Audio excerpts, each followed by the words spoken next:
some really crazy things, there is that possibility that the insurance company can say, you know what, we're done with this. We've been after these organizations to get themselves together, and now look where we are. Effective at the end of July, we're done with this. So you all make it happen however you can. Then we are all in a world of doo-doo.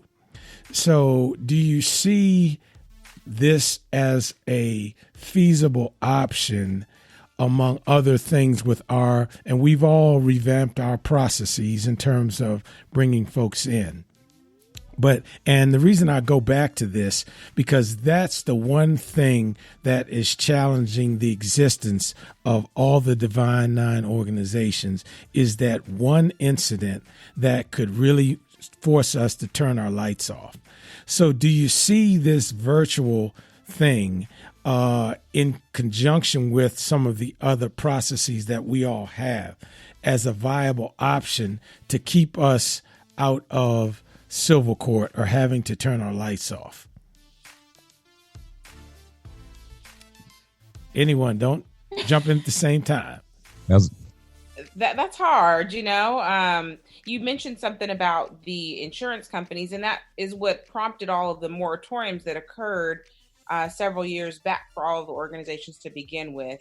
I do believe that if it were done virtually, that would probably eliminate some of those pieces with regards to the different lawsuits and court cases and things like that. However, you know, I can't stress enough, I don't think that MIT can effectively be done virtually to preserve the longevity of our organizations. Just, you know, for the mere sisterhood and the training and all of those different things that go into it. I do believe that virtual is going to definitely be more prevalent in our organizations. Not that we weren't already doing some of these things before, but it will definitely be more in the forefront. And I agree with Dr. Albright. You know, we will be likely getting together down the road somewhere, you know, but probably for the necessities, you know, those national events or, you know, some of those things. I'm not even sure, honestly. I can't speak to what we're going to be doing in Delta down the road. I only know what's happening through the summer at this point. Sure. So, but yeah, I just, that's really hard.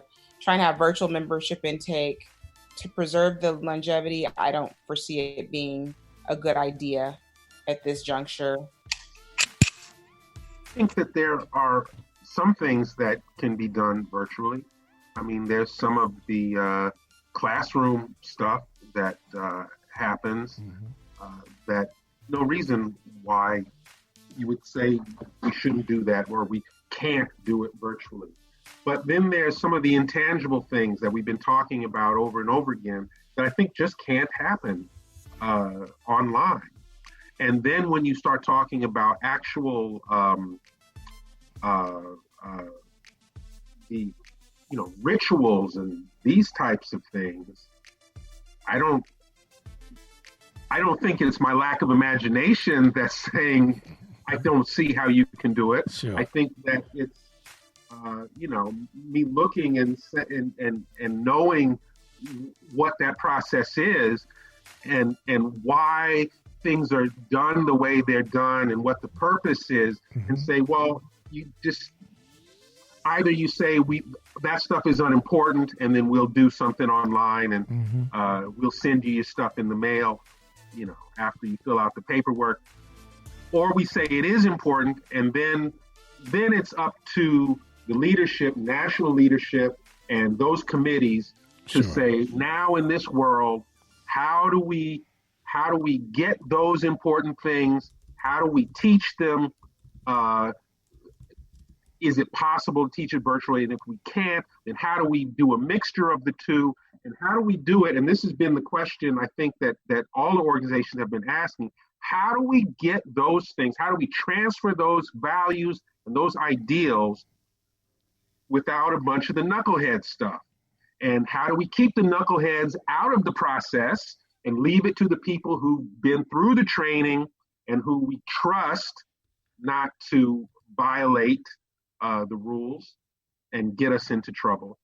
So I think those questions have not gone away and even now become more important. Well, in 1973, when I pledged, the same conversations about Haitians were going on then. You're not supposed to do this, you're not supposed to that. How has that worked for us over the years?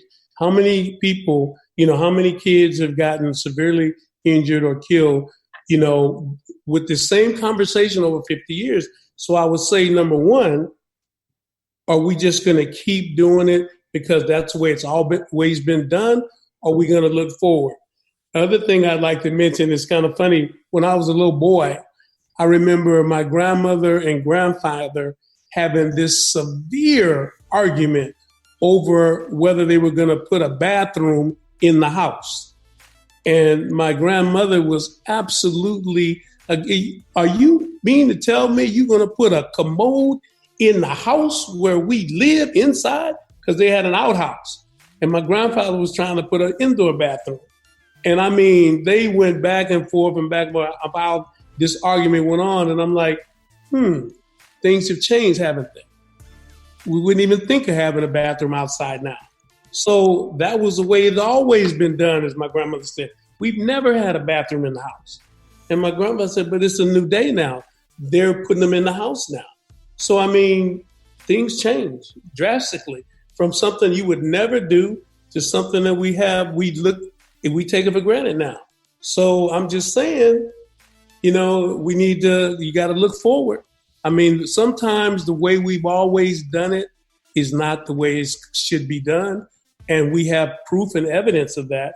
So we may need to look ahead. You're right. And some folks may need to put the bathroom outside again. What's going on with all the stuff that's going on out there now? I don't know. We might have to go back. What was old might be new again. As we now got to consider, this is a whole nother show, but, what's going to happen with like Thanksgiving, one of the biggest gathering holidays, that we know. But I don't want to get tangential. Yes, please don't. No, not at all. But so it sounds like gone are the days of what is it? Big Brother Almighty, most eloquent leader of Gamma Phi Gamma. Those days are gone. So I love them though. Oh yeah, watch them on school days. Everybody like days, yeah. That school days, that school day show. But those days may be numbered. But I gotta say though, in Brother Phillips, there was nothing more special to me than being able to go grip my grandfather, that kind of thing. But how do you recreate that? How do you do that? And you're right when you talk about the rituals and things like that. How can you do that virtually? And with all the hacking and craziness that's going on, suppose some of your stuff gets out there. Those are other considerations too. I mean, but the deeper thought is how do we move forward? And I think this conversation has been great. I think it's one that should continue. I know that a lot of folks, they're texting me back and forth, and they're considering this and wanting to. It's fostering a great discussion that I know I'm going to have to deal with when I get off of the phone. But it's a good discussion to have. I mean, these are things that we never really thought about. For 2 months ago, the organization's been around for more than 100 years, and we've never thought about what happens if intake becomes jeopardized for whatever reason, because we didn't have to think about it. Mm-hmm. Now we do, and now we're in this position for such a time as this, and we've got some great minds in here tonight to discuss it and to kind of start a conversation. And everybody else out there, in Greek land and whatever social or service organization you are that survives in some way by intake, by bringing other folks on board and passing things along, has to, start having these conversations and start considering what can we do if this is the new way, if this is the new normal, whether it be for a shorter period of time. It seems like what's going to happen, there'll be ebbs and flows. There'll be periods, as we talked about, there'll be periods where you kind of back off. And then there are other periods where you could go out, but everybody's going to be a little leery. Nobody's going to go into a crowded room the same way anymore. I think things are different. But this has been Chief, this has been a good one. It has, sir. This has been a good one. I want to thank you all. We've gone all the way around the clock and back down some more. So let people get their lives together. You all out in the left coast. I'm the only one here where it's dark 30. That's right. And you all got the rest of the day, but you can do what you got to do. I'm going to bed. But I want to thank you all for the conversation. I want to thank you for your time. Thank the folks for listening. Chief, this has been great. As I said, yes, sir. President Belinda Marentic.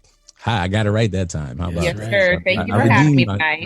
President in the house. That's right. I want to thank you for coming, Madam President. I want to thank Dr. Eugene Albright. It was always good to have you here, and Brother Phillips, as I say, Brother Joseph C. Phillips. You all know him from Cosby Show. Great author, great thinker, and always open for discussion. So I want to thank you all for taking the time to join with us and helping us give it to our audience. Once again, we want to thank them for joining in with us and allowing us to give it to them. What, Mike? Straight, no chaser. Bye.